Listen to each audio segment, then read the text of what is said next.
بسم اللہ الرحمن الرحیم۔ مومنین کرام، سب سے پہلے آپ کی چاہت، محبت اور خلوص کا بے حد شکریہ۔ ہمارے ساتھ کنیکٹ ہے، چینل کو سبسکرائب کر رہے ہیں اور اپنی قیمتی رائے کا اظہار بھی کر رہے ہیں۔ پروردگار آپ کی دعاؤں کو قبول فرمائے، آپ کی مشکلات کو آسان فرمائے۔ اعوذ باللہ من الشیطان اللعین الرجیم، بسم اللہ الرحمن الرحیم۔ میرے واجب الاحترام مومنین و مومنات، السلام علیکم ورحمۃ اللہ وبرکاتہ۔ مومنین کرام، آج چند چھوٹے چھوٹے اعمال بتانے جا رہے ہیں، اگر آپ ان کو انجام دیں گے تو مالی مشکلات آپ کی ختم ہو جائیں گی، چاہے آپ کے ملازمت کے مسائل ہوں، نوکری کے مسائل ہوں، ختم ہو جائیں گے۔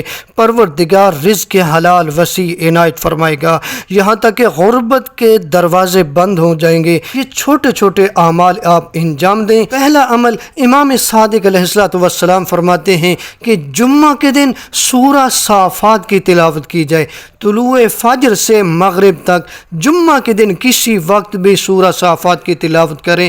پوری روایت سن لیں۔ امام جعفر صادق علیہ السلام فرماتے ہیں جو شخص ہر جمعہ کے دن سورہ صافات کی تلاوت کرے گا تو وہ ہر آفت سے محفوظ رہے گا اور اللہ اس سے ہر دنیاوی مصیبت دور رکھے گا، اسے دنیا میں بہترین رزق دیا جائے گا اور شیطان رجیم اس کے مال، بدن اور اولاد میں اسے کوئی اذیت نہ پہنچا سکے گا، وہ ہر جبار اور سرکش سے محفوظ رہے گا۔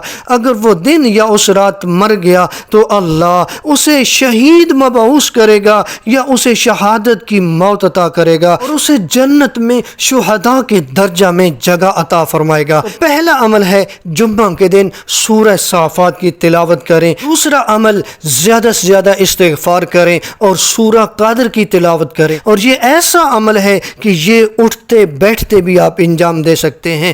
تیسرا عمل ہے صبح کی نماز کے بعد طلوع شمس تک جاگتے رہنا، کیونکہ یہ ٹائم ایسا ہے کہ اس ٹائم پہ رزق تقسیم ہوتا ہے۔ صبح کی نماز پڑھنے کے بعد سورج طلوع ہونے تک آپ جاگتے رہیں، پروردگار آپ کے رزق میں اضافہ فرمائے گا۔ چوتھا عمل ہے اپنے اہل و عیال سے اچھا سلوک کرنا۔ تھوڑے سے مسائل ہو جائیں نا، تھوڑی سی مشکلات آ جائیں، انسان گھر والوں سے، بچوں سے، بیوی سے برا سلوک کرتا ہے، یہاں تک کہ گالیوں تک نوبت آ جاتی ہے۔ اس میں صبر کرنا چاہیے۔ اپنے گھر والوں سے اچھا سلوک کریں گے تو گھر میں رزق آئے گا۔ پانچواں عمل ہے کہ سجدے میں دعا کریں۔ روایت سن لیں، امام محمد باقر علیہ السلام نے زید شہام سے فرمایا کہ کشائش رزق کے لیے ہر فریضہ نماز کے سجدے میں یہ دعا پڑھو۔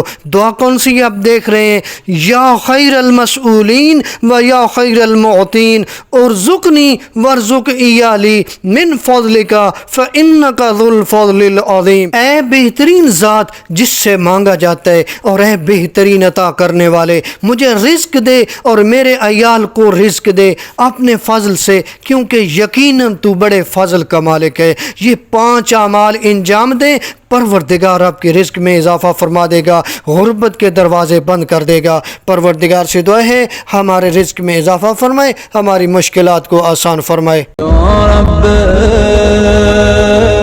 یا رب یا رب